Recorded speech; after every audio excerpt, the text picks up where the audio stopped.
Be sure and tell them Large Marge sent ya.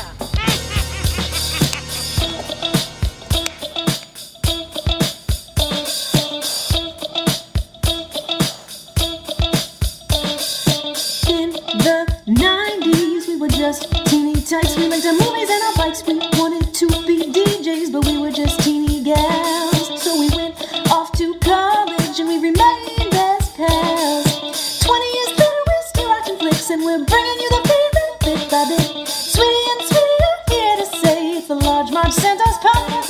Hey.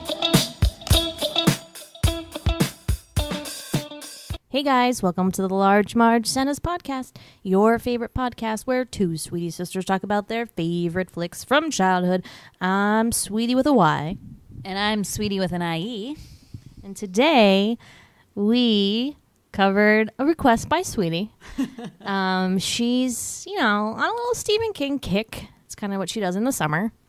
Yeah. I think when we did Shawshank Redemption, I mentioned my love for Stephen King, and summer always feels like such a great time to read those. I don't know why. They're kind of pulpy. They're kind of good big beach reads. A lot of times they're those like really fun old paperbacks you can just like bend all around. I just love that. Anyway, so also decided that this movie feels like super summery to me because it takes place in the summer. And a lot of people are really excited about it. I was excited about it too. The movie is Stand By Me. Interesting song choice. I thought we were going with this actual song. Me too, but then we started something else, and I was like, oh, I guess I'll just keep on this weird. Yeah, that was really confusing. Darling, darling, stand by me. Beautiful.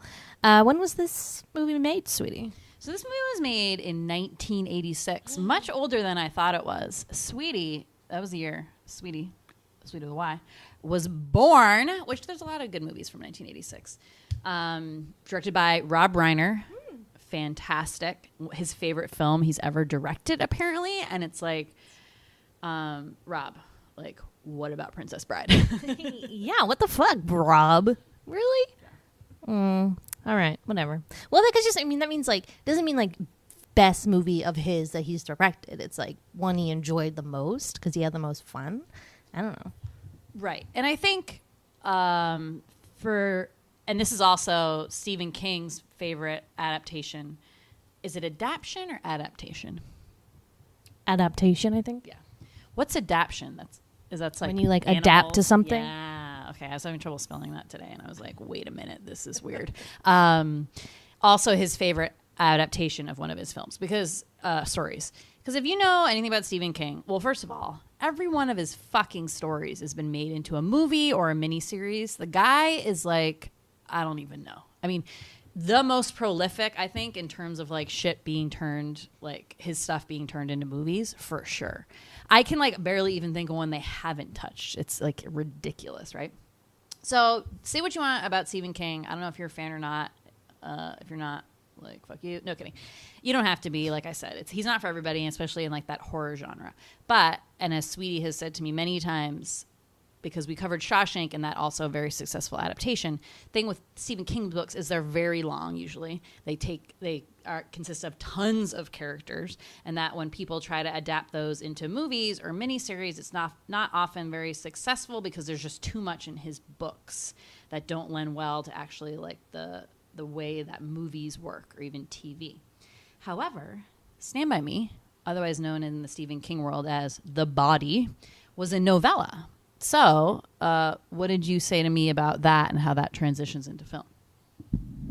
I don't remember. I think I said something like, because it's a shorter book, they have more opportunity to really like evolve the story or like flesh it out and really focus on the central themes and the things that make the story important versus trying to cover all of the things that happen in his really long books, which, by the way, is a lot of things. Like, a lot of things happen in those. But this is just really simple, right? It's just like this. They're going to find a body. This is the journey. Boom. Right. And like you said, like pretty like simple themes, number one being like male friendship at that age. And also, yeah, I would say like mostly male friendship and like kind of your relationship with your parents, losing a sibling. I don't know. There's still like a lot of themes. I will say, so I read The Body actually right before we podcasted. I didn't have the internet today, so I like streamed through that novella like it was my job. This movie is exactly the same to the lines. I mean, they just completely stripped Stephen King's novella and like kept all the lines, kept like all the little side stories that like Richard Dreyfuss tells as the narrator were all in there. All the names are the same. They made two big changes. One is they kept all the towns the same. I don't think if you know about Stephen King, he sets almost all of his books in Maine, where he's from. And they moved it from Maine to Oregon. I don't understand why. And then they changed the ending a little bit, where the scene with the gun and Gordy, gets all like crazy and is like, "Get away from the body. You're not taking them." It's actually Chris who does that. And it's actually Gordy who is like, "You're not taking them," whereas Chris was like, "You're not taking the body." And then that leads to like Ace, that character, beating him up later. So it's interesting that they like flip those two. Maybe we should talk about why later.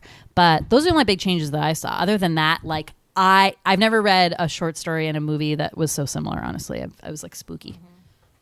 That's probably why he likes it the most out of all the adaptations, because it's exactly what he wrote. I think Stephen gets very upset when things really differ from what he wrote, so that makes total sense to me. Actually, fun fact, I haven't really ever seen this movie before. Another one. I think that, first of all, like, not to be sexist, but this movie is clearly targeted towards young males, or just males in general. There are maybe two women in this movie. One of them is a fat lady in a short story sequence where everybody barfs on somebody. The other is Gordy's weird mom, who is quiet and depressed. So cool. And the waitress. Cool. Oh, and the waitress, who has a 2-second cameo where she says, "Who let off those cherry bombs?" And that's it. Those are our female role models. So awesome. But I think that, not that I didn't like movies about this when I was little, it just no one was ever like, "You have to watch this." Dad was never like, "You guys have to watch this movie," and never sat us down. And even though I'm sure he probably liked it, but he just never showed this one to us, so I never saw it. Right. And I told Sweety that, so our dad was born in 1948, so he would have been like the exact same age these guys are supposed to be. They're 12 years old in 1959, so like give or take a year. So I don't remember Dad necessarily talking about this movie, but for me, this was like always on TV, and it was like one of those movies that I was like, knew I shouldn't be watching because it seemed like kind of adult. I don't think I knew the Stephen King connection like at all, that it used to be a Stephen King short story, until much later. And then upon this viewing, learned it was rated R, which I think, again, is that like bullshit thing where they didn't have PG-13 ratings until the early 90s. So if anything included a swears, it was an R, which you're like, that is ridiculous. This movie is like basically PG. I mean, there's a lot of that, like, because it's 12-year-old boys, their entire relationship is just like messing with each other and saying like stuff about each other's moms and sisters, calling each other gay, pussy. Oh my God. How many times did they drop the P word in this? It was fucking sad. What are you, a girl? I mean, so it's very in that like dated, this is the way that guys were, which basically has created the culture that we have today. People.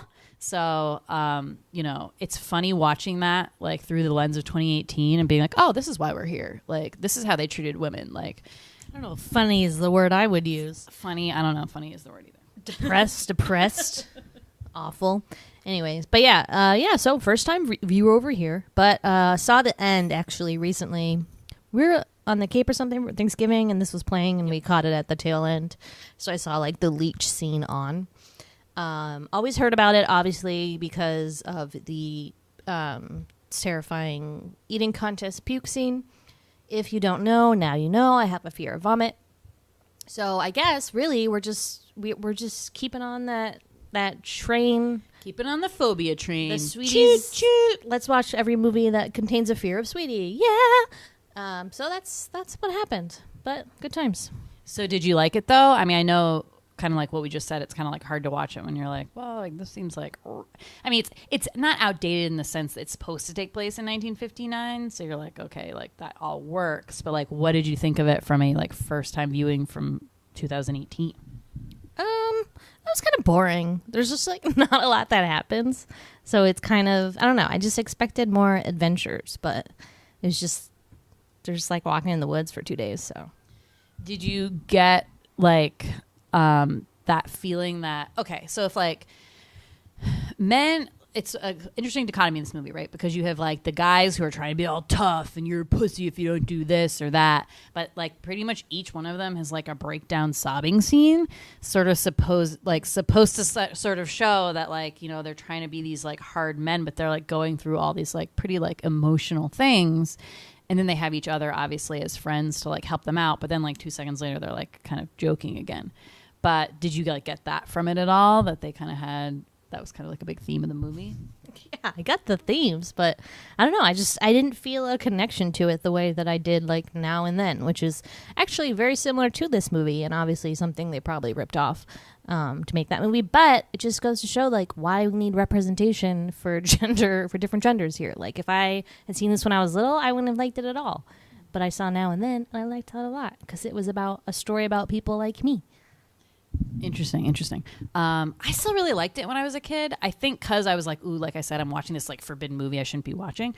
But also like as a girl, I find watching like what boys were going through like really interesting to me. But boys do not watch things that of girls and find that very interesting. Isn't that sad? And they should, because it's like, wow, like how to get into the female mind like a little bit.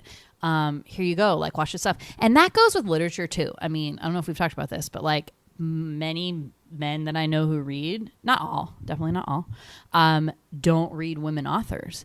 And I like read everybody. This is what's been happening for like our entire lifetime, and it's really upsetting. And I'm sorry, I'm getting all negative right now, but I'm just having like a mind crisis. I think it is a good movie, and I do appreciate it. And obviously, there's a lot of great scenes in it, and it's important for a lot of people. But I think that I don't know. I don't get the love. I guess I'll just say that I don't get the love. Yeah, I think it's like more like like I said, I think it's mostly nostalgic. I think Rob Reiner does a good job with this. I think it's funny in the way that it needs to be. But I think like mostly it's just like a nostalgic film that kids saw when they were like probably like around this age, and you're like, oh yeah, like that was me and my friends or something, you know, like that kind of a thing. Yeah, so let's get into it. So this movie stars Will Wheaton, River Phoenix, R.I.P. This is like one of his greatest films for me. I don't remember any other movies he's in, so I can't. Sneakers, Last Crusade. Yeah, those are the only ones. But were there others? Sure. An adorable Jerry O'Connell, who, okay, be nice to people who are chubby little sweet fat guys, because they might become like really hot and muscular later.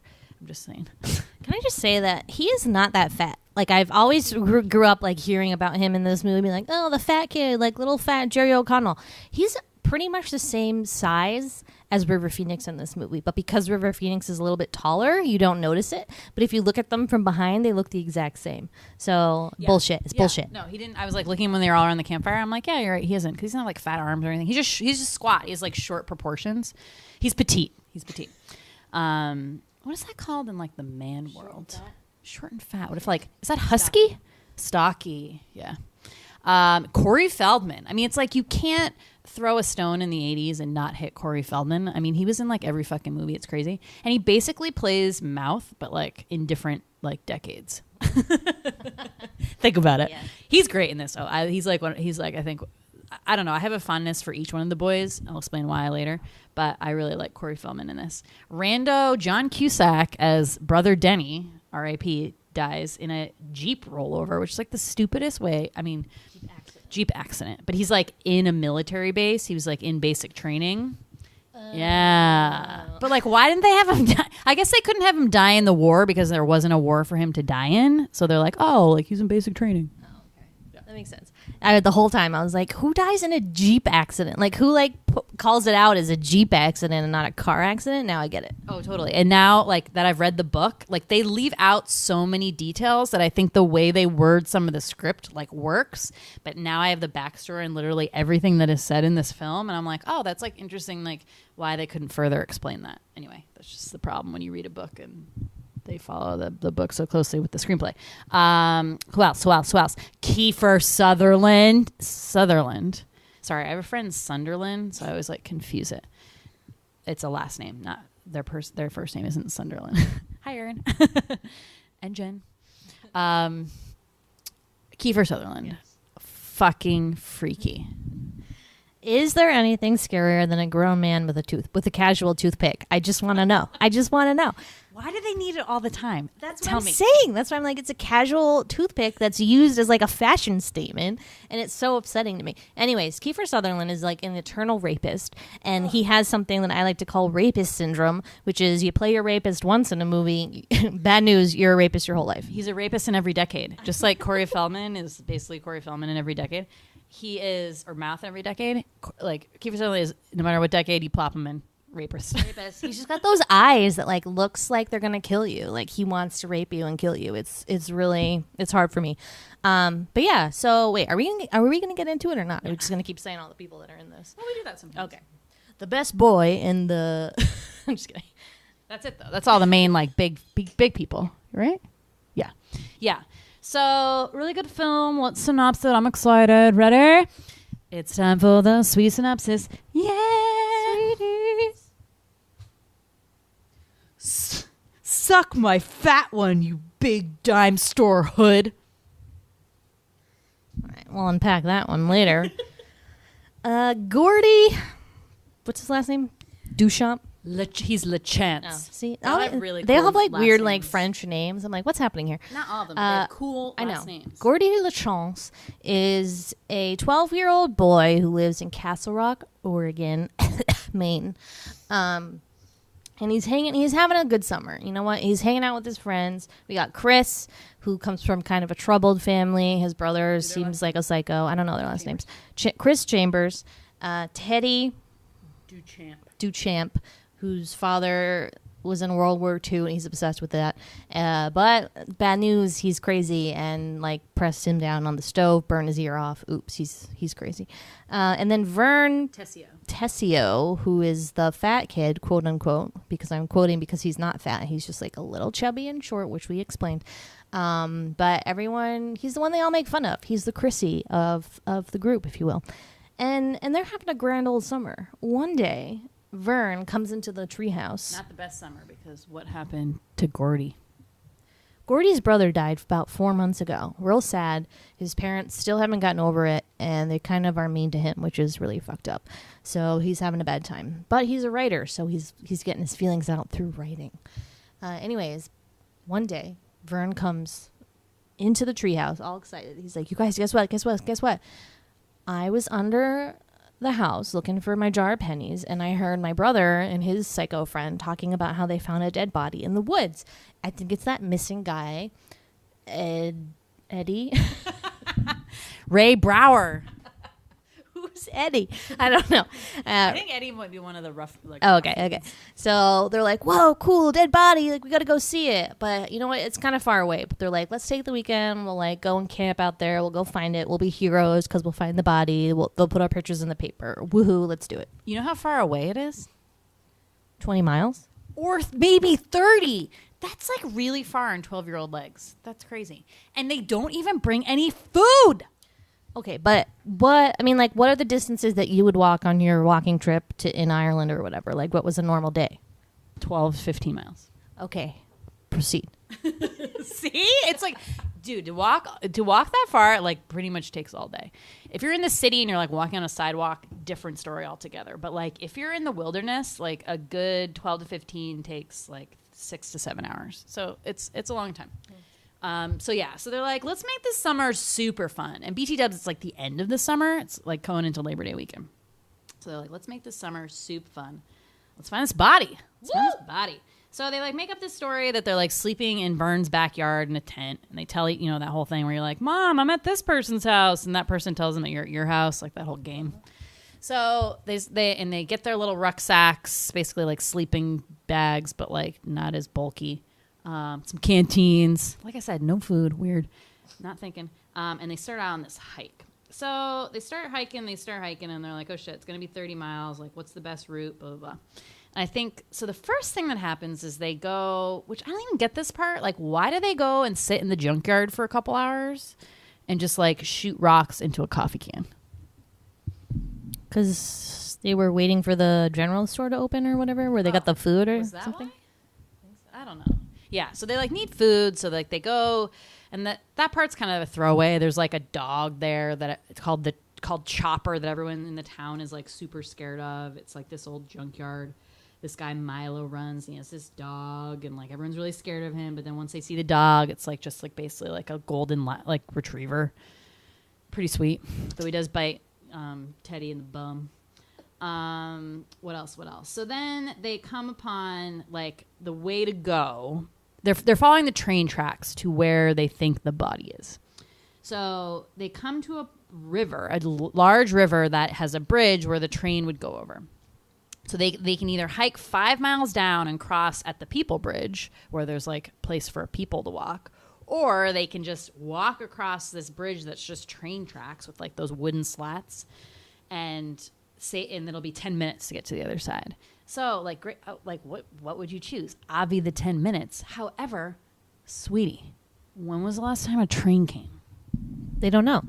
Yeah, nobody fucking knows. So they're like, if we do this and a train comes, what are we going to do? Because there's a river on either side of you, but it's 100 feet down. And like, I don't know if 100 feet, jumping into 100 feet down breaks bones or what, but it doesn't sound great. Yeah, I'm unclear on the science behind that. So, like, if that's the situation and we're not sure when the train's coming, wouldn't you be like, okay, here's the plan. Let's just walk across this really fast in case the train does come. It won't be a problem. I'd hustle. Like, they're like, looking at clouds.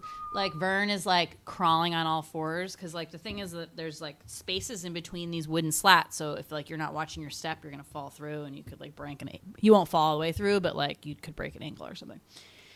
So taking their fucking sweet time. So I think, like, Gordy and Vern are, like, a quarter of the way across, let's say. And, like, the other two boys are a little bit further ahead of them. And Gordy is, like, kind of freaked out about this. And he does this before they even get on the train tracks. Feels the the metal part, because you can like feel the train coming, right? So nothing's happened, so they start crossing. So then, like, when he's about a quarter of the way, almost halfway across, he puts his hand down and he feels something, looks back. All of a sudden you see a plume of smoke. Shit, guys, the train is coming. Train! So the two guys in front of him like book it. Vern like flips out, just like tries to run, falls, and then he just like hugs his little sleeping bag. It's and, a like, fucking mess. It's the messiest shit I've ever seen in my life. I'm like, well, what is the... I was so pissed. But listen, close call. They jump off like the track at just the right minute and kind of like crash into the dirt. They're fine. Everything's okay. Close call. P.S. So this movie, for the longest time when I was little, I thought that this movie contained a scene where somebody got like stuck in the track and then they were almost going to get run over. Is it fried green tomatoes? Yes. Okay. Okay. I always confuse those in my head. So, Okay. And then maybe I'll just say this right now because I was going to bring that up too. So they're looking for this body that got hit by a train, right? But you're like, how the fuck do you get hit by a train? Like, obviously they could have gotten hit by a train when they're running on the track, but they were like running away from it. So they would have like gone underneath, right?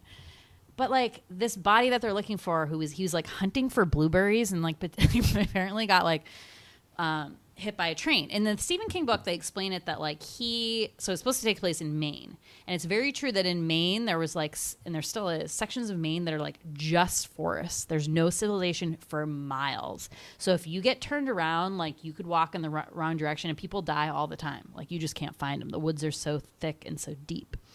I don't know if that's how it works in Oregon, maybe. But anyways, like, how do you get hit by a train? So was the idea, but they don't explain it in the book? No. So so if he's looking for blueberries, is he like, dom da dom da dom da dom, where are these blueberries? Dom da dom da dom dom. What's that noise? I don't know. It's a train. And then he dies? Right. Because a train, here's the thing with a train, guys. It's fucking loud and it smells. Like, you would definitely, unless you're like deaf and blind, like you're going to hear a train. So I don't know what happened. In the book, there's like some sort of weird explanation that they think like, I don't know. At first I thought he was saying that like maybe he jumped in front of the train. Like he was upset. I don't know. So who knows? But the fried green tomatoes things, just get back on that. So yeah, that movie fucking haunts my dreams. Because like every time I'm walking on train tracks, which isn't that often, but like when I do, I always think of that movie and that poor guy whose boot got stuck in it and then he just couldn't get out. and his poor sister just had to watch him be like pancaked. Oh my God. Yeah, I'm pretty sure the reason I was confused about that is because you told me about that scene in Fried Green Tomatoes. So whenever I saw a movie with a train track scene, I just thought of that. So it's all your fault. Anyways, okay, so yeah, that happens. Some other shit happens. Meanwhile, local psychos, the Cobras, which is their gang name, I guess, run by Ace Merrill, loser, for some reason has bleach blonde hair. Not sure that was a thing in the 50s, but whatever. What do I know? Like I said, casual toothpick, also carries a switchblade, and wears Hawaiian shirts, which seemed like kind of like all the other guys are like greasers and they're in like polos and like not, but he's like in this weird pattern Hawaiian shirt. Yeah, what's up with that? Also, his favorite pastime is mailbox baseball, which is when you just drive around and like hit mailboxes with a baseball bat. Fucking rude. I'm like, that's so unnecessary. So unnecessary. Those poor people's mailboxes. Okay, so his gang, so the people that found out that the body was there, whatever, are Vern's brother and his friend. Wait, they sorry. can't keep. I also want to go over. Sorry, not just for your information. We're on one mic today, so like I can't even like officially interrupt her. I have to like take the mic away, which is horrible. I'm sorry. About that greaser gang, one more thing. So I really enjoyed watching their pastimes, which basically ranged from like mailbox baseball, carving tattoos into each other, and fishing. So they really like ran the gamut of like some pretty neat hobbies. In the book, they call them like the JD kids, which I believe means juvenile detention.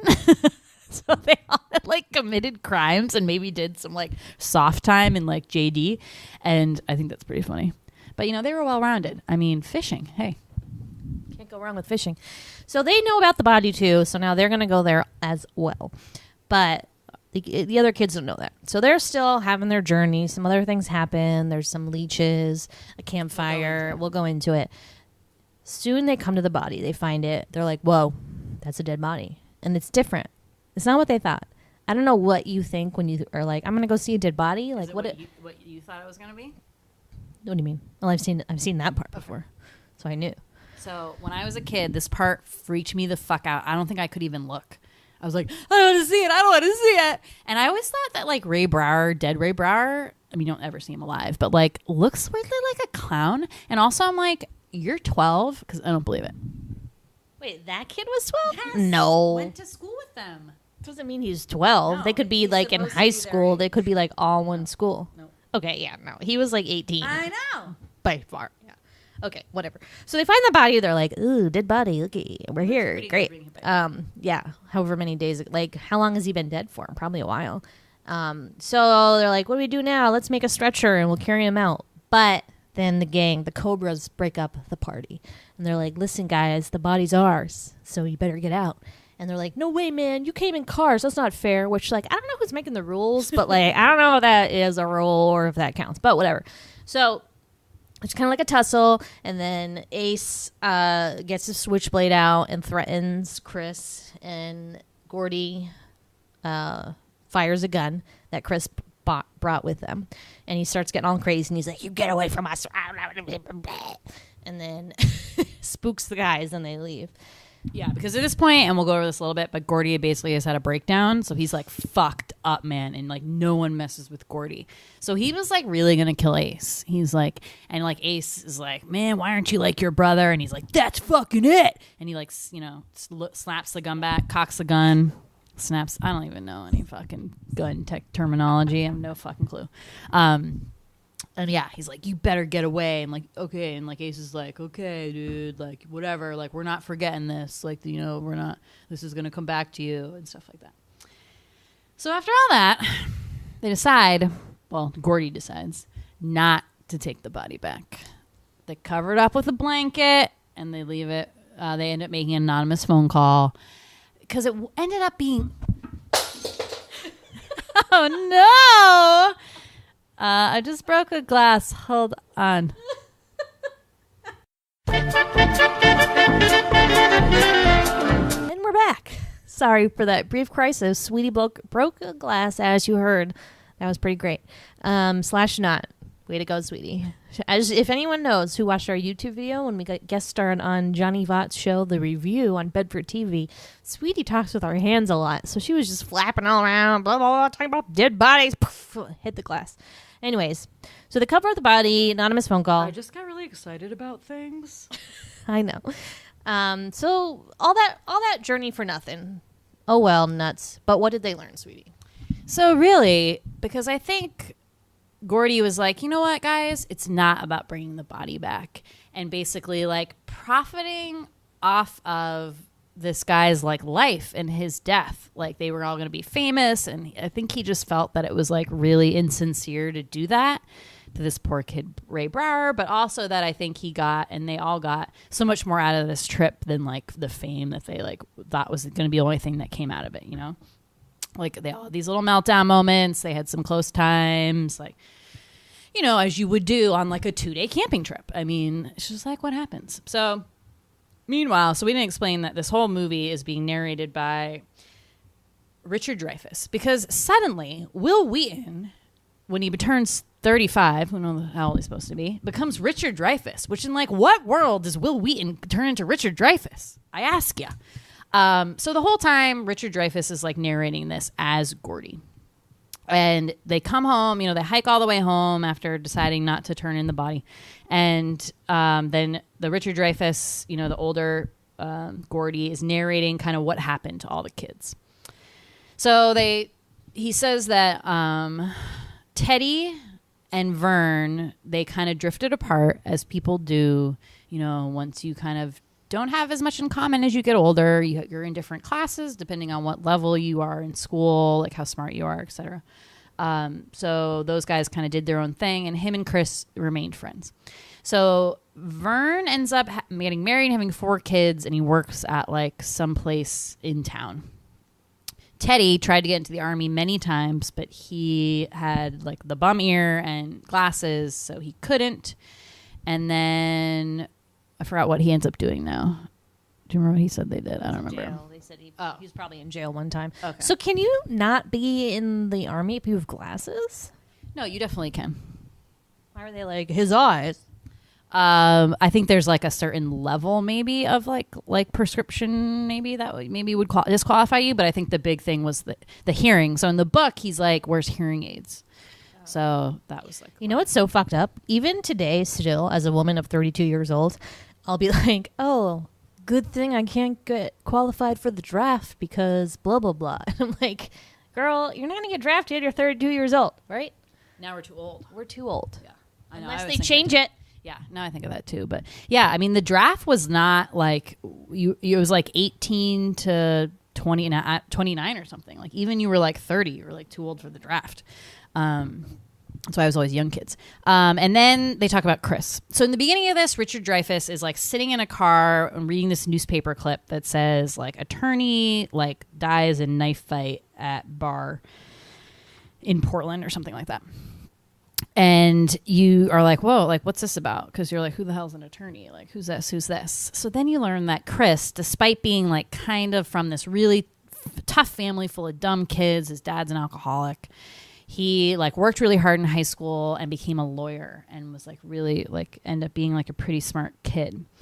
But unfortunately, he also just died in a knife fight. So that's what he was reading. So his friend, you know, Chris died in a knife fight and he hadn't seen him for 10 years, but he was just like basically like crying his car about it. Because this movie is really like a love story between Chris, not platonic love story between Chris and Gordy, because they're like the most adorable fucking friends you've ever seen. I mean, Chris just like cares about him so much, and Gordy does too, but like Gordy's going through stuff, so he doesn't really like realize it. Chris is a gem, treasure, and he would be someone who would step in and try to break up a knife fight, and unfortunately it killed him, knifed him in the throat. And then you have Gordy, who ends up being this like writer, right? And I think in like the Stephen King book, he's actually kind of supposed to be Stephen King. I mean, the way he writes it, you're like, wow, this is like exactly how your life turned out. Huh, funny, weird. So that's kind of interesting. So the whole book ends up being, the whole story that's being told ends up being like a story that Richard Dreyfuss is writing at the end on this like super old computer with like that like glowing green font. And what does he entitle it? The Body. Does he? Stand by me. I was like, I'm pretty sure he reads this. I got confused. Yeah. Apparently, they didn't want to name it The Body because it sounded like a porno. It does, but I don't know. But I mean, like, Stand By Me's not mentioned in the book at all, right? I'm pretty sure they just wanted to use that song in the movie, like all movies that are named after songs. Right. And, I mean, obviously, thematically, though, Stand By Me, that works too. But apparently, they like Michael Jackson was on slated to do like a rendition of Stand By Me for the film, and they were like, nah, like let's keep the old one. He thought it fit more, just because they were like they used all the old songs in this. Well, and if it takes place in the 50s or like early 60s, like why would you throw in an anachronistic song? Well, riding like the Michael Jackson freight train, hello, you'd be like, oh, let's put a Michael Jackson in here, and then it'll be like top of the charts. But I'm glad they didn't make that choice. Me too. All right, so that's the flick. So good times. So I just would like to say that this movie does represent a life goal that I have, which is to find a dead body and call the cops and be the one that finds the body. That's just a personal goal of mine. Every time I walk over the bridge that crosses the Mystic River, which, you know, there's a book about the Mystic River where there's like a dead body in the Mystic River. I'm like, when am I going to see a dead body in the Mystic River? I never do. I haven't yet. Someday I will, and I will find that dead body. Yeah, so similar life goal. But mine is more like I just want to find a dead body. Like, I'm really sorry for the person who died, and I hope it's not in like a really tragic circumstance, but I desperately want to find a dead body. Like, come upon one or like see one or even see one. That's my goal too. That's my same exact goal. What do you mean different from my goal? You were talking about a river. I don't know. Well, that is just a possible scenario where I could find a dead body. But I would like to. I mean, if it's in the woods, that's fine too. Just anytime I walk over like a sketchy thing, a sketchy place, I always check for dead bodies, you guys, because you never know. But sometimes I'm torn because I'm like, is that gonna like haunt my nightmares for the rest of my life? Probably, but bucket list. That's why I don't want it to be like a scary dead body. Like, I just want it to be like a body like there. Like, I don't know if it's a body outside there that it's not going to be scary. Like, I feel like it's probably going to be scary. Like, are you sleeping? And I'm like, oh, you're dead. So that's. But okay. Keep in mind, we don't pay attention to anyone. Like, we're minding our own business. Like, if you thought someone was sleeping, I don't know if you would approach it. Right. Well, not in like a public place, but if I was like hiking in the woods, I'm like, why is this body sleeping in the middle of the woods? Probably not sleeping. Just gonna say. Okay. So I want to talk about so a lot of movies we've already watched or that do exist either like were influenced by this movie or have similar themes that I just want to like bring about, right? So the first one that comes to mind is Sandlot, right? Sure. You've got boys, summer, adventure, big thing that happens, changes their life, most other lives for the better, blah, blah, blah. Yeah. And like the dynamic between the kids, I feel like are so similar where there's just like I said before, it seems like to me, and granted I'm not and never was a 12-year-old boy, the whole point is just like ragging on each other. Like that's like your whole dynamic of your friendship, which seems exhausting to me. And I'm like, that sucks. Yeah, I'm not into that. That's why I'm like, why? Boys are dumb. Like, really? That's funny? And that's why I feel like, now I'm getting on my high horse again. But it's like, boy humor is making fun of somebody, is being like self-deprecating and like just that shit. And I hate that shit.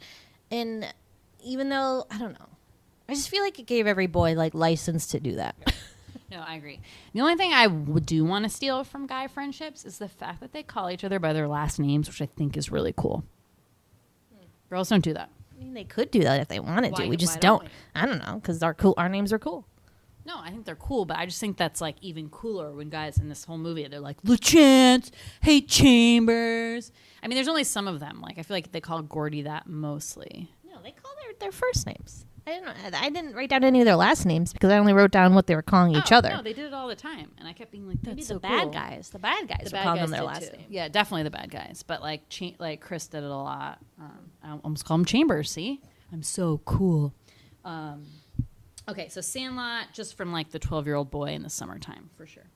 So then I also wrote Goonies, also 12-year-old boys going on an adventure. Mm-hmm. Kind of same thing. Oregon.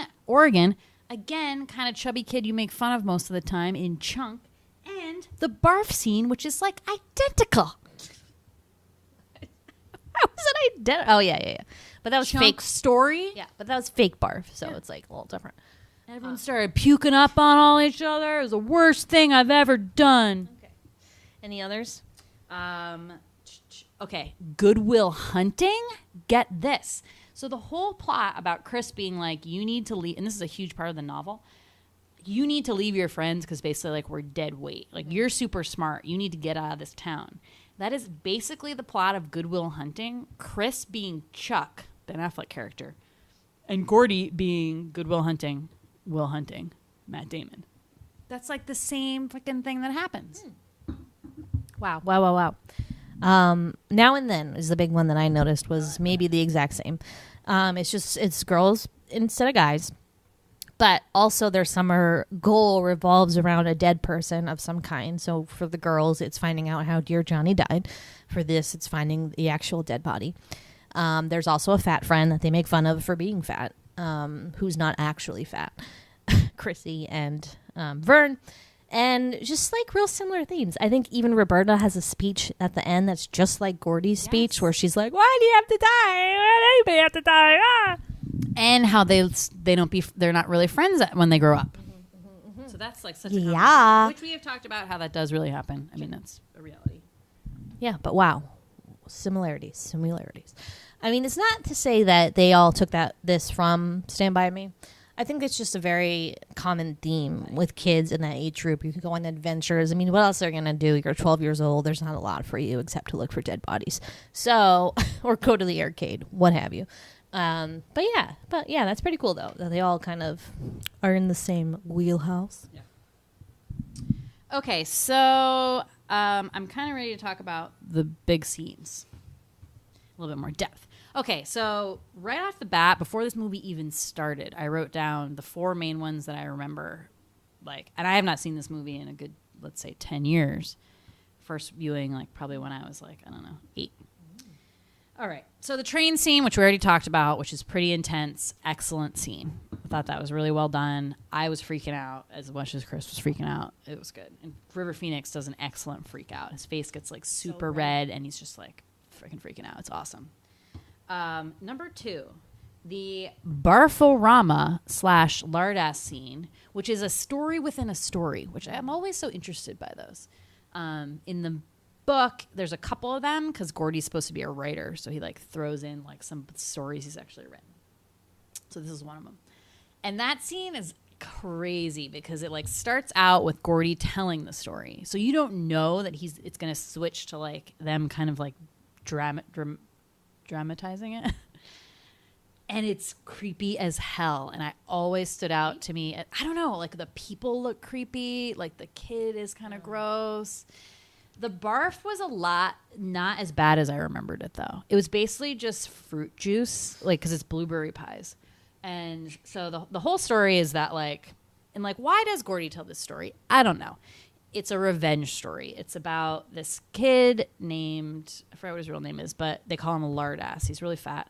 And he's in this town, and he's trying to get back at the whole town. So he enters this pie eating contest that they have at, the end of this, this town celebration they have every year. And he's a really big kid, so he's I'm sure I can eat the pies, but that's not the point. Winning would be losing. I want to get revenge. So he drinks a bottle of castor oil and eats a raw egg. Does that make you just throw up as soon as you eat stuff? I don't know. Who knew that? I didn't. And he just starts eating pies like mad in the pie eating contest and ends up throwing up and then making everybody else throw up. So it ends up being a barforama. So I guess it's supposed to show Gordy his getting to be how he's going to be a famous writer, I guess. I don't know. I don't really understand the point of that. And what boys find funny? That they're high fives around the barforama? Okay, whatever. Maybe they don't have a fear of vomit, but let me just tell you that this is my worst nightmare scenario. This is what I have nightmares about, is why I'm afraid of vomit, is that someone will puke and someone else will puke and then all those people puke on each other and everybody will puke. That never happens. Well, it could happen, and it's very upsetting. And this scene is super what Hollywood upsetting. did to you. Whatever. This scene is upsetting, but it does look super fake. You can kind of see where somebody's standing next to them with a hose. You can't No way, you can't I see see the that. person, but you can tell that it's coming from behind their mouth as opposed to out of their mouth. So that's like the fake vomit that happens in movies sometimes, which I'm fine with. It's more the like imagining that like the possibility of this happening is most upsetting to me. And eating contest, I'm not into at all. I mean, I remembered it being much more gross, so that was interesting to me. I was cracking up though because there's this part where he's explaining like how everyone is throwing up on each other, and they're like, and the judge threw up on his wife's tits, and then this lady threw up in her handbag, and then these twins threw on their mom, and it just like goes out, and it's so funny. But you did pretty good with it, I would say, because you watched the whole thing. It didn't seem like super freaked out or anything. So Fucking blunts helped a lot. Yeah, sparked one. Is that the right terminology? Sparked one? That sounded wrong. That was weird. Anyway, yeah, I love that Barforama scene. It's hilarious. Number 2, probably the most famous. Leeches. Leeches, guys. So we grew up in a place that like doesn't really have leeches. And I get, it's like obviously pond related. So it's like these ponds that exist in the woods, let's say. But is it only like temperate? Like, is it like warm? It has to be warm for leeches? I'm very confused about this. Then why don't we have leeches? We just don't like have those kind of ponds within like we don't really have woods here. We really need woods to like have that happen. Lots of woods. No, woods where you would have like these little like kind of, what is that called? Like fetid water or something, where it's just like still water that isn't moving anywhere. Yeah. Anyway, so apparently this actually really happened to Stephen King when he was a kid, so this is why I put it in the book. So they come up like across this pond, let's say. They can't tell how deep it is, but it's better to go, ford the river versus go around. They want to save some time. So they think it's pretty shallow, and they take a couple steps, and then they fall right in. And then they like are goofing off in the water, and as they like kind of swim to the other side. And then as they're goofing off, I think Vern has Gordy in like a headlock, and he's like, "Vern, there's something on your neck." And he's like, "Leeches, man, leeches."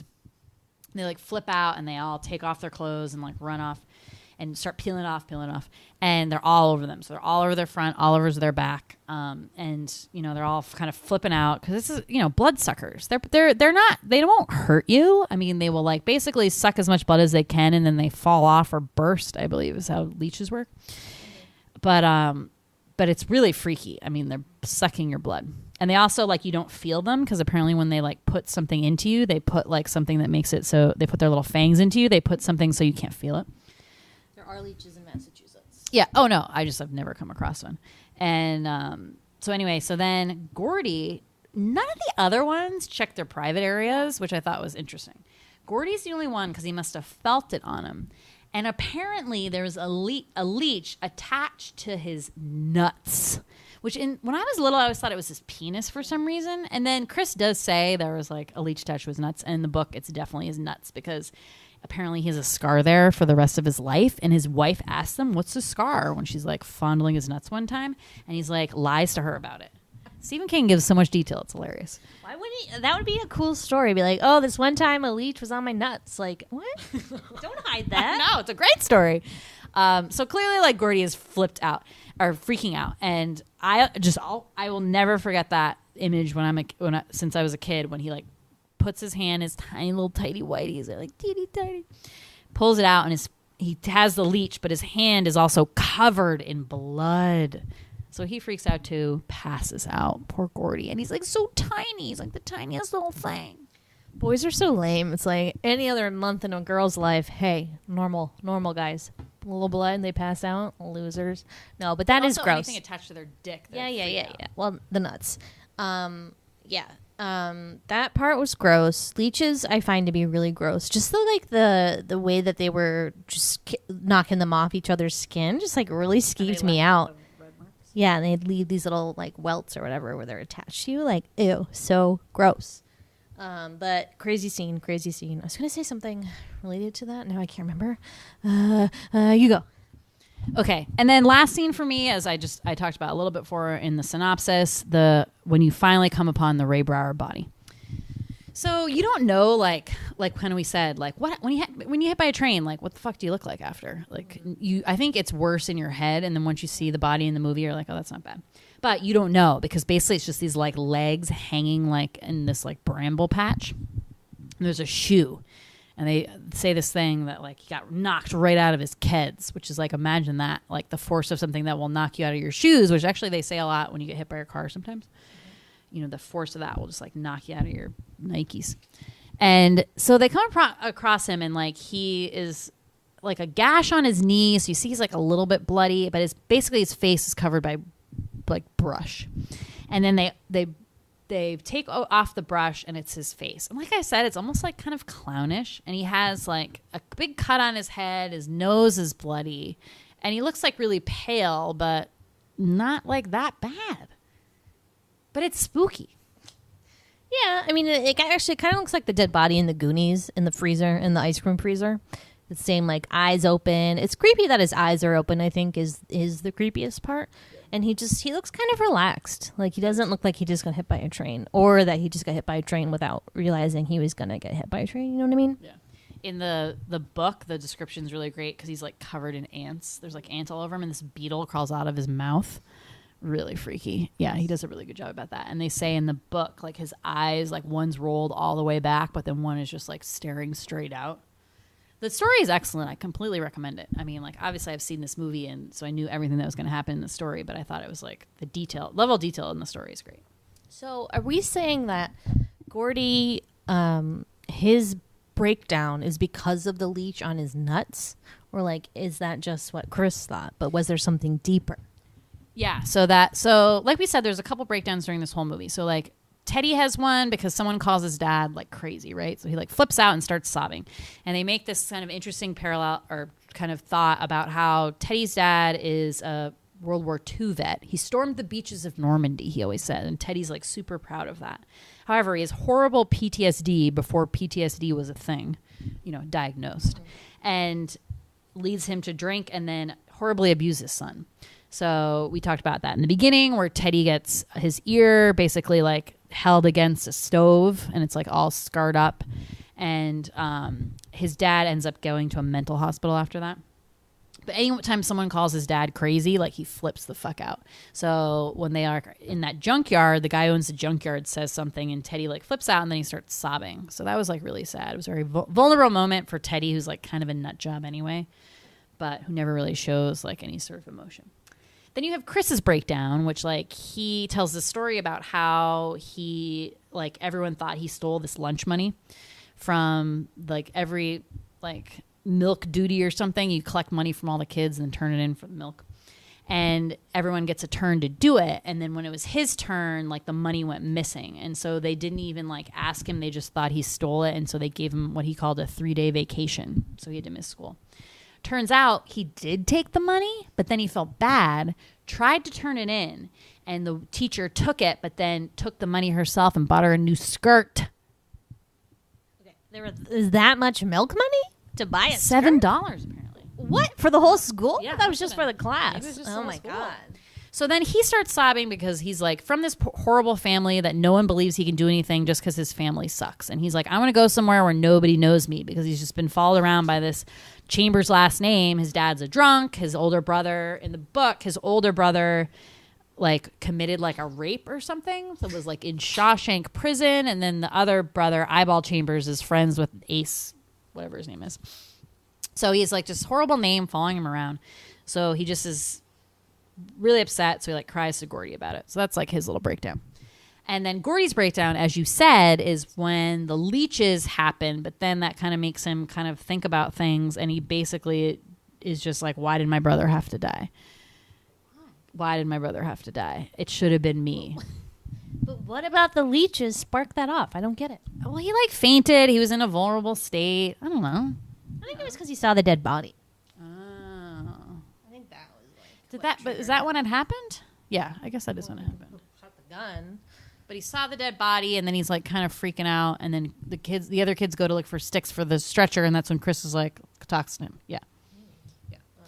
So he's like flipping out, and you know, Chris makes him feel all better. But then that's what like spurs him to basically like save everybody when he like gets the gun and tells Ace to like, you know, go away with it. So good thing he had the breakdown, else they'd all be toast. What else? What else? What other interesting things do you have written down that you'd like to discuss? Here's a fun fact. Rob Reiner is so anti-smoking that the scene where they all smoked cigarettes around the fire, and I love that scene because there's this funny line that was like, nothing like a smoke after a meal. And they're all like so serious. Like they're these like all like, you know, veterans of smoking, even though they've never smoked in their life. Rob Reiner is such an anti-smoking advocate that he made the kids smoke cabbage leaves. What? Like in the cigarette? They're like hand-rolled cigarettes. Yes. Why don't you just have them smoke whatever they smoke on Mad Men, which is like the cloves or not cloves, but like, is that what it is? No. They're like these herbal cigarettes that they had. They must have had them then. It's I don't know. Tobacco, like it's a form of tobacco. Weird.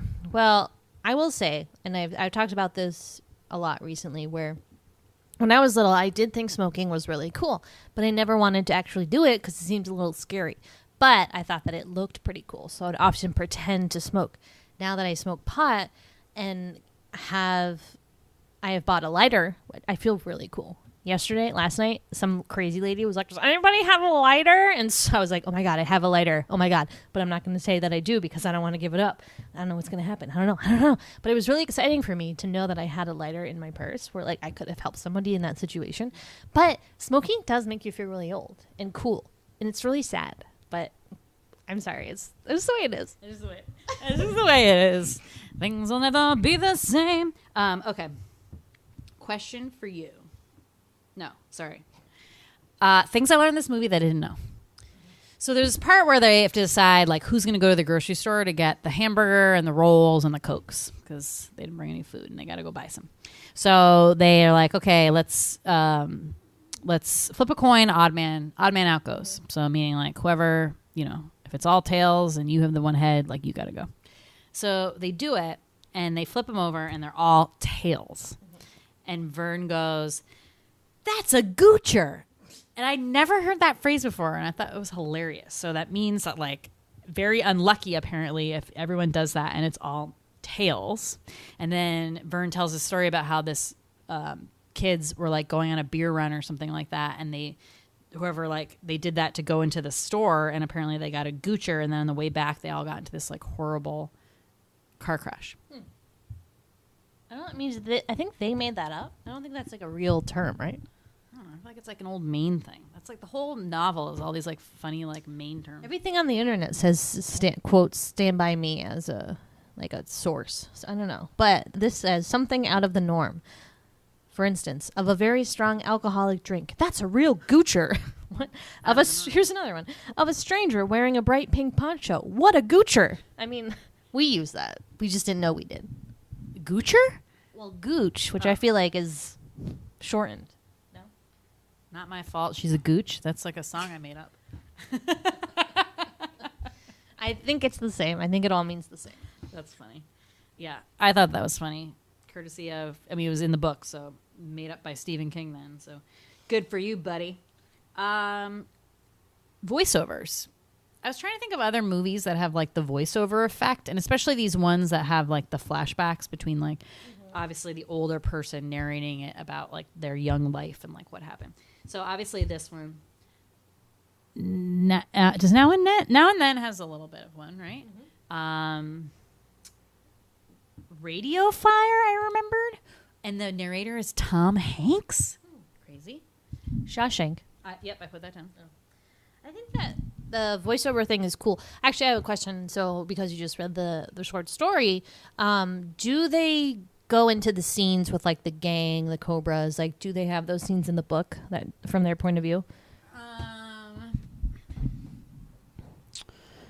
Do they? I don't think so. I think that it's like a one-line thing where they're like, at this point, like they found out too, and we're like gonna drive. Like they do not have the mailbox baseball scene. Okay, because that's the problem with the first person narration is that you can't go into those scenes where you're not that narrator is not present, because how would they have known unless it's like a third person omniscient kind of narration. So I was wondering when I was watching this, I was like, that's interesting that they switched to the gang's point of view, because it's really even though it's a movie, I feel like it's still from the boys' point of view. Yeah. So I thought that was interesting. Yeah, I think in the book it's just like what Gordy gathered, like because he knew that they eventually met up with them, like, Yeah, and actually in the book, it's actually Ace who calls in the anonymous call about the body, and not that gang, because they all vowed to like never tell anybody about this like whole thing. There's a lot of like subtle differences.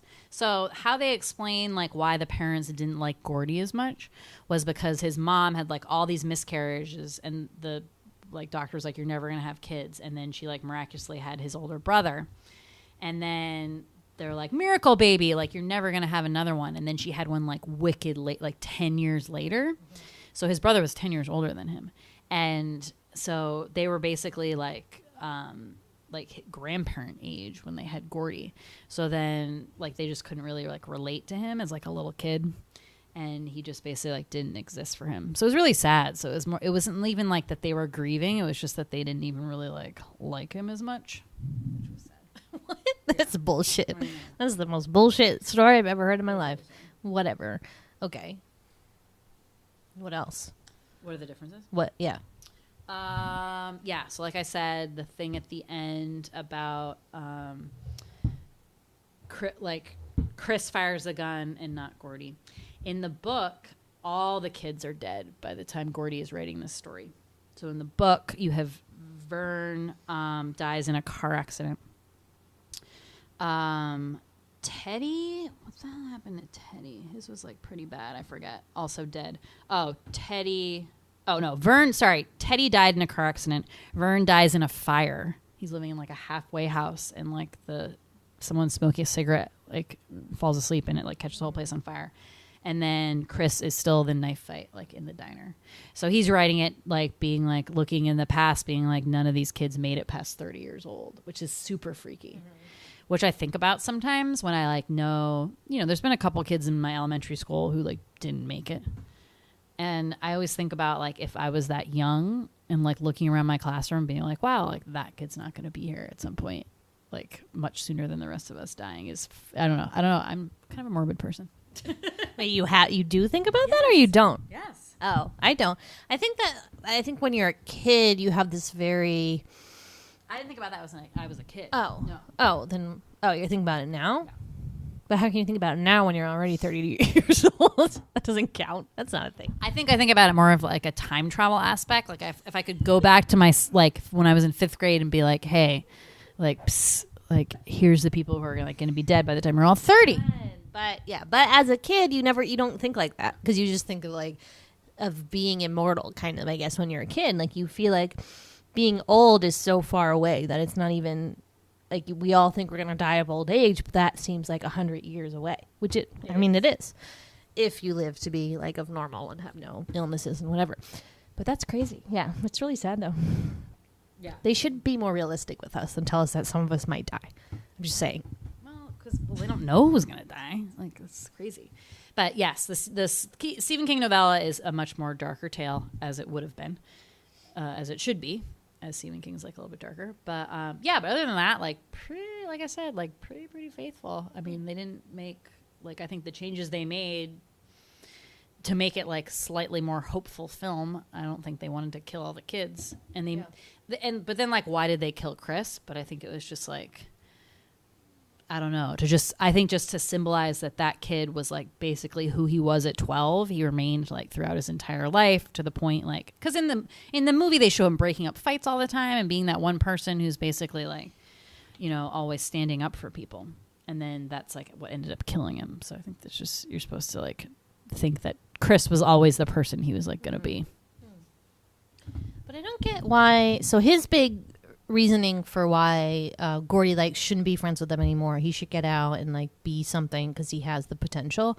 But if then he became a lawyer and was like smart, why didn't they stay friends longer? Like, why did they not see each other for 10 years? I'm sad. Like, wouldn't that be reason if they were both smart in doing things?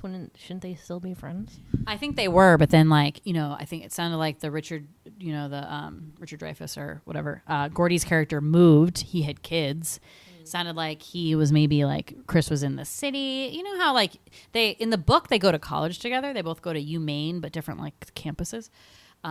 So they're like still friends then, but then you just like, you're busy and you're not like hanging around anymore. And then, I mean, 10 years is a long time, but I don't know. Why don't you call him up? Hey, Gordo. Cool. Anything else? Question for you. What happened to pie eating contests? They still exist. Our mom covered one when she at her job last summer. There was like a pie eating contest, and I remember being like, "Ooh, I just am never going to go to an eating contest, including a pie eating contest." Okay. Here's the thing I don't get with pie eating contests, right? So the rule is that like you only have to eat the top crust. You don't have to eat the bottom. No, in the book they're like, this is the rule. But I don't understand how you would like, because that's not what was happening in even that part that was like shown. Like the guy was basically just like, maybe you just have to eat all of the top crusts and then it's eaten. How do you know when a pie's done? Well, I think most pie eating contests, you have to eat everything. So there's an episode in Full House where they go to the Tanner family reunion and there's a pie eating contest and Becky's pregnant. And she's like, Joey, I think I should be the one to be in the pie eating contest. And they're like, let's have a battle. Let's do it. So they do it. And Rebecca, like, because she's pregnant, she's eating for 3 because she has twins. She like gets her nose in the pie and flips it over and then gets the shell out of the tin so that you can just attack it and eat the whole thing on the table. So I think that's like what you're supposed to do. You have to eat everything. It has to be like a clean tin in most pie eating contests I've heard. This definitely did not work like that.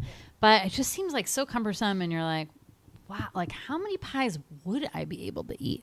I mean, I can eat like barely eat a slice. I know. I'm like a thin slice kind of gal, if you know what I mean. Like I'm not eating a whole pie unless it's one of those chocolate pudding pies.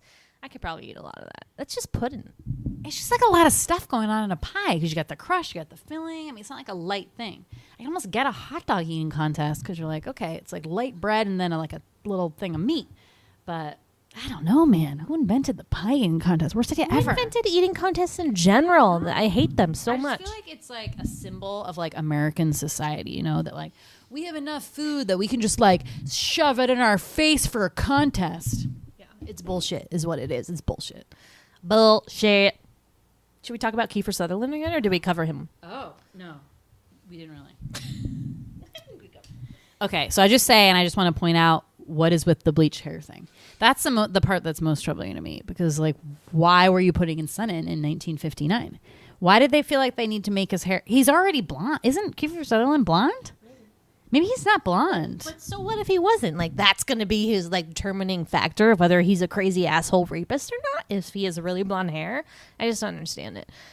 He's just really creepy, and I think we talked about this before. But the main reason why I can never look at Kiefer Sutherland as like a serious actor in a like as a not rapist in a movie is because he was in this movie called Eye for an Eye, which starred Sally Field, and is about how Kiefer Sutherland is an actual rapist, and rapes and murders Sally Field's daughter, and she makes it like her personal like vendetta to go after him and like get him back and like kill him, eye for an eye.